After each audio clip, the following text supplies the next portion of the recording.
एकीकडे अनंत गर्जेला पोलीस कोठडी सुनावण्यात आली तर सकाळच्या सुमारास अनंत गर्जेच्या घराची वरळी पोलिसांनी पाहणी केली। याच घरी गौरीने आत्महत्या केली होती। अनंतच्या अटकेनंतर पोलिसांनी या घरात जाऊन तपासणी केली।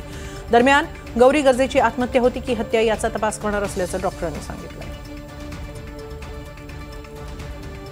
आज जे क्राइम सीनला आम्ही तपासणी याच्यासाठी केली की ते जे काही घटना घडली त्या फॅनची उंची किती होती, बेडची हाईट किती होती आणि याच्यातनं उर्वरित माहिती आता पोलीस स्टेशनला भेटणार आहे। त्यानंतर आम्ही आमचा क्राइम सीन रिपोर्ट बनवू की पॉसिबिलिटी किती आहे कोणत्या गोष्टीची, जे काय आरोप झालेले त्या बाबतीत। त्यामुळं आत्ता तर ही प्राथमिक क्राइम सीन झालेली आहे।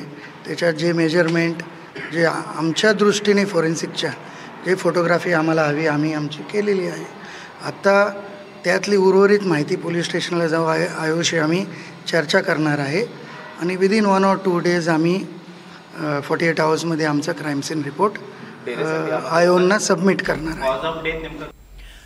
याच संदर्भात अधिक माहिती घेऊया आमच्या प्रतिनिधी जुई जाधव यांच्याकडून। जुई, आज अनंत गर्जेला पोलीस कोठडीही सुनावण्यात आलेली आहे, त्याच्या घराची देखील पाहणी करण्यात आलेली आहे। काय आणखी अपडेट्स आहेत या सगळ्या प्रकरणामध्ये? आजचा संपूर्ण दिवस हेमाली हा या प्रकरणामधला अत्यंत महत्त्वाचा दिवस ठरला, कारण का अनंत गर्जे यांनी स्वतःहून पोलिसांना सरेंडर केलं। तो सरेंडर झाला पोलिसांसमोर। जो त्रास सतत होत होता त्या त्रासाला कंटाळून त्याचं म्हणणं आहे की मी पोलिसांना सरेंडर झालो आहे आणि त्याने काही केलं नसल्याचा देखील दावा त्याच्याकडून करण्यात येत आहे। खरं तर 22 तारखेला गौरी गर्जे हिने आत्महत्या केली आणि अनंत गर्जे यांनी पोलिसांना सांगितलं की 29व्या मजल्यावरून मी कसं रेफ्युजी एरियामधून खिडकीत गेलो आणि गौरी गर्जेचा जो मृतदेह आहे तो त्याला समोर आढळला, कारण का दरवाजा आतून बंद होता।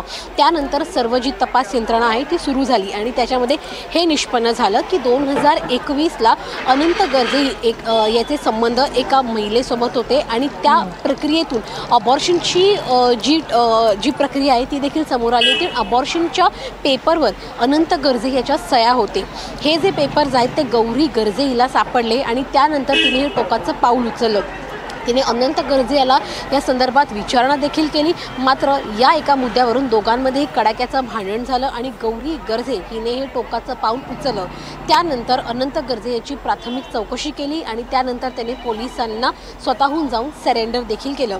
आज शिवडी कोर्टामध्ये अनंत गर्जे याला हजर करण्यात आलं होतं, मात्र त्याआधी पोलीस आणि फॉरेन्सिकची जी टीम आहे ती त्यांच्या राहत्या घरी गेली। वरळी इथल्या बीडडी चाळ इथे 30व्या मजल्यावर डॉक्टर राजेश ढेरे हे या समितीचे अध्यक्ष आहेत आणि हे या समितीला लीड करतायत। त्यामुळे त्यांनी देखील संपूर्ण तपास केला आणि तपास करून त्यांनी माध्यमांना सांगितलं की मूळतः जी प्रायमरी रिपोर्ट समोर आले त्या प्रायमरी रिपोर्टनुसार गौरी हिच्या गळ्याला फास लागल्याने तिचा मृत्यू झाला, मात्र तिच्या शरीरावर अन्य कुठले मारहाणीचे डाग असतील, कारण का गौरीच्या परिवाराने दावा केला होता की तिची हत्या नसून तिची आत्महत्या नसून तिला आत्महत्या करण्यास खरं प्रवृत्त केलं गेले, तिची हत्या करण्यात आली आहे। त्यामुळे कुठले मारहाणीचे व्रण असतील तिच्या अंगावर किंवा इतरही कुठले व्रण असतील का याचा तपासही पोलीस करत आहे। पोस्टमॉर्टमचे रिपोर्ट जे आहेत अजूनही यायचे आहेत, मात्र या सगळ्याचा रिपोर्ट पुढच्या 48 तासामध्ये येणं अपेक्षित आहे।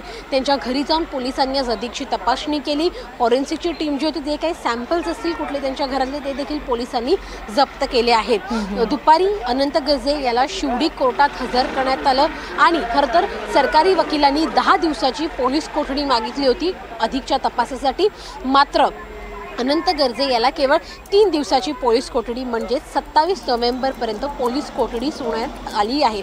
अनंत गर्जेचे जे वकील आहेत त्यांचं म्हणणं आहे की जो अनंत गर्जे आहे तो स्वतःहून सरेंडर झाला आहे, पूर्णपणे चौकशीसाठी तो तयार आहे, तो सहकार्य करतोय, त्यामुळे त्याची जी कोठडी आहे ती कमी करावी। आणि या सगळ्यामध्ये जे सह आरोपी आहेत म्हणजे अनंत गर्जे याची बहीण आणि त्याचा भाऊ ही दोघंही मुंबईत नाही, ते मुंबईत नसतात, त्यामुळे त्या दोघांना आरोपी का केला असं देखील प्रश्न प्रश्न कोर्टात आज उपस्थित केला गेला होता.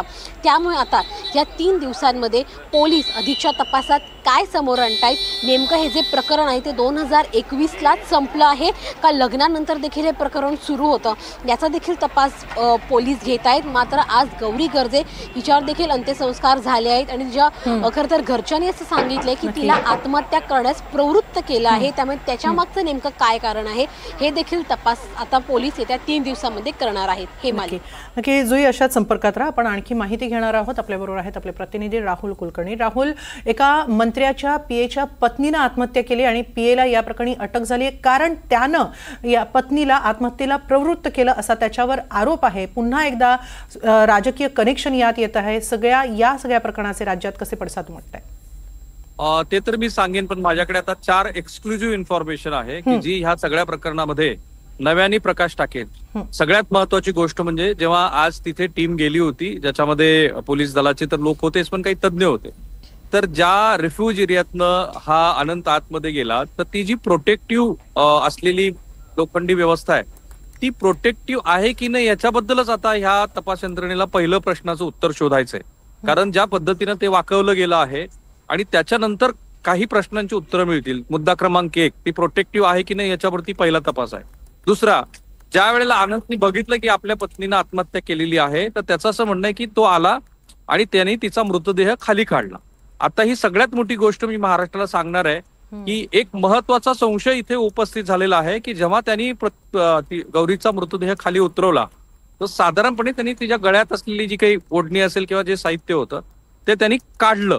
पण तपास यंत्रणेला एक महत्वाचा संशय आहे की जेव्हा एखादी अशी कृती होते की एखाद्याने गळफास घेतलाय, तर साधारणपणे जो कोणी मदत करतो तो वरचं जिथे कुठे ते फॅनला किंवा ज्या ठिकाणात ती आत्महत्यासाठी ओढणी असेल किंवा दोरी असेल तो वरचा भाग काढत नाही. या ठिकाणी अनंती वरचा भाग काढलाय आणि म्हणून तपास यंत्रणेला मोठा संशय आहे की तो भाग का काढला. जर गळ्याला त्यांनी गळफास लावला होता तर खालची ओढणी काढली मी समजू शकतो, पण वरचा भाग का काढला याच्यावरती आहे. तिसरं अत्यंत महत्वाची बातमी, गौरीच्या गळ्यावरती काही व्रण आढळून आलेले आहेत जे ओरखडल्याचे आहेत. आता हेच शोधायचं आहे की जेव्हा तिने आत्महत्या केली त्याच्या किती तास आधी, कारण हे मेडिकल ऑफिसर्सनी सांगितलं नाही की शरीरावरती किती व्रण होते, पण मला आता जी माहिती मिळाली पोलीस सूत्रानुसार तर गळ्याभोवती काही ओरखडल्याचे निशाण आहेत. हे किती तास आधीचे निशाण आहेत. आणि सगळ्यात महत्वाचं की ह्या सगळ्या परिस्थितीमध्ये जेव्हा मेडिकल एक्झामिनेशन झालं तेव्हा हे मत देण्यात आलेलं नाही की ही आत्महत्या आहे की नाही, कारण आता सगळंच वातावरण सगळं संशयास्पद असल्यामुळं गळ्याला गळफास बसलाय, पण तो गळफास बसलाय की दिला गेलाय याच्यावरती 2 दिवसामध्ये या संदर्भात सगळे महत्वाचे तपशील येतील.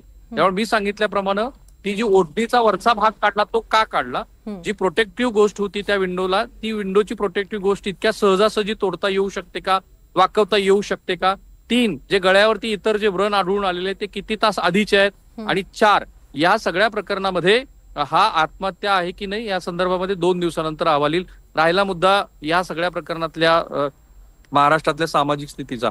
आत्ताच मला हेमाली काही लोकांनी फोन करून सांगितलं की काही प्रतिष्ठानच्या घरामध्ये जे प्रतिष्ठित मंडळी आहेत त्यांच्या घरातल्या ह्या आत्महत्येच्या प्रकरणाकडे तुम्ही जरा बारकाईने पहा. बघा, हगवण्याचं कुटुंबीय ते पण बऱ्यापैकी मध्यमवर्गीय उच्च मध्यमवर्गीय वर्गातलं होतं. इथे पण आज वडीलच म्हणतात की तुम्ही श्रीमंताच्या घरी मुली देऊ नका. काही फिल्म इंडस्ट्री पण मधल्या पण काही घडामोडी ह्या मंडळींनी मला सांगितल्या.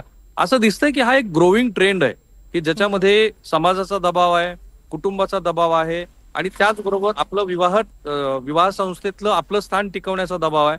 याच्यातनं ह्या गोष्टी घडतायत आणि त्यामुळं या सगळ्या प्रकरणामध्ये असं दिसतं आहे की महाराष्ट्रामध्ये पुन्हा एकदा सामाजिक मंथन सुरू झालेलं आहे.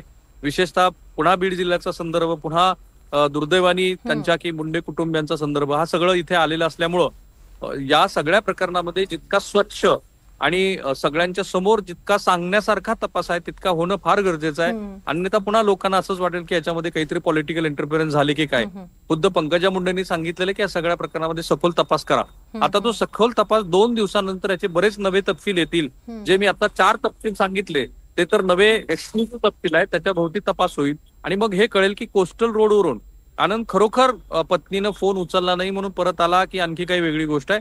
पण हा तपासाचा भाग आहे. जेवढं सांगणं गरजेचं आहे तेवढंच मी सांगितलंय. नक्कीच यानंतर जुईकडून आणखीन माहिती घेऊया. जुई, आज कोर्टामध्ये जेव्हा सुनावणी झाली तेव्हा तपास अधिकारीच गैरहजर होते असं कळलेलं आहे.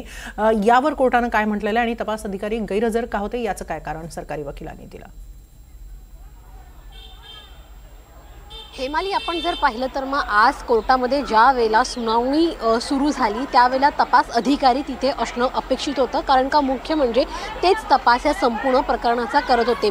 पोलीस अधिकारी जे तपास अधिकारी आहेत ते सकाळी खरं तर अनंत कर्जे याच्या राहत्या घरी देखील गेले. फॉरेन्सिकची टीम होती त्यावेळेला ते सगळे तिथे उपस्थित होते. मात्र अनंत गर्जे याला वरळी पोलीस स्थानकातून घेऊन जाणारे अधिकारी वेगळे होते, ते उपस्थित अधिकारी देखील वेगळे होते. त्यामुळे जी माहिती आपल्यापर्यंत मिळते त्या माहितीनुसार तपास अधिकारी ही जी संपूर्ण प्रक्रिया आहे त्याचा तपास करत आहेत. त्यांना अजूनही वेळ हवा आहे आणि त्यामुळे आज कोर्टात ते हजर राहू शकले नव्हते.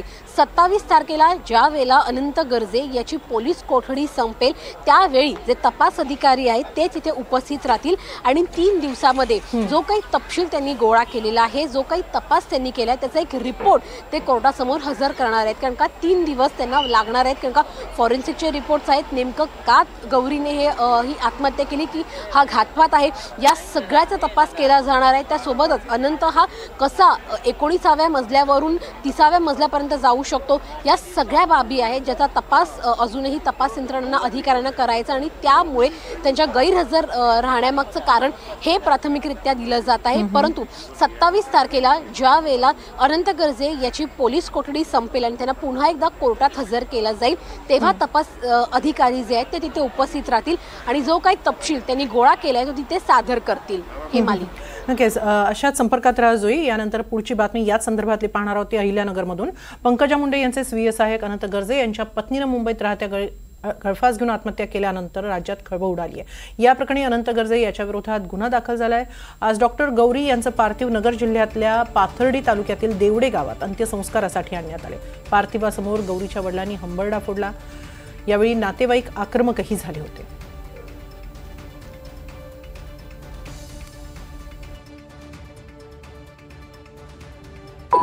तुम्ही आता काही करू नका, फिरून तुम्हाला मुली आणली तर न्याय द्या आणि तुमच्या मुली गरीबाला द्या. श्रीमंताच्या नादी लागू नका, पपकेवर जाऊ नका.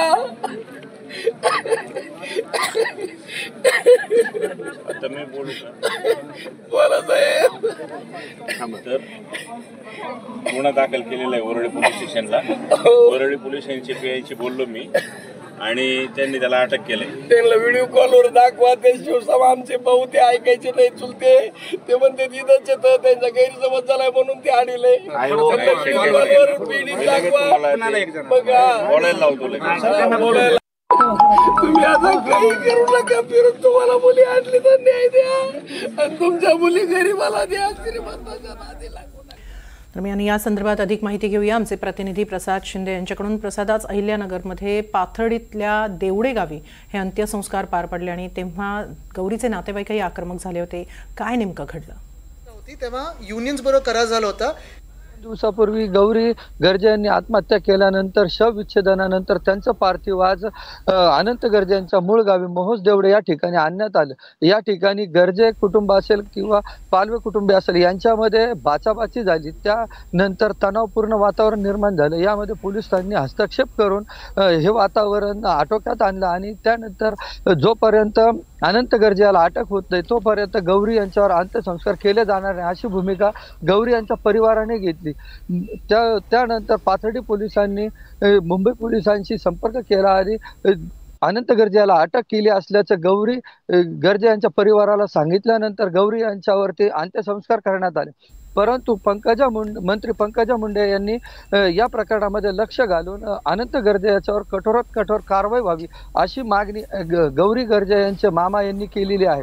एकंदरीतच आता पोलीस प्रशासन तपासानंतर काय भूमिका घेते हे पाहणं महत्त्वाचं ठरणार आहे. नक्कीच धन्यवाद प्रसाद, आपण दिलेल्या या सविस्तर माहितीबद्दल. तसंच राहुल आणि जुई तुम्हाला देखील धन्यवाद सगळी सविस्तर माहिती दिल्याबद्दल.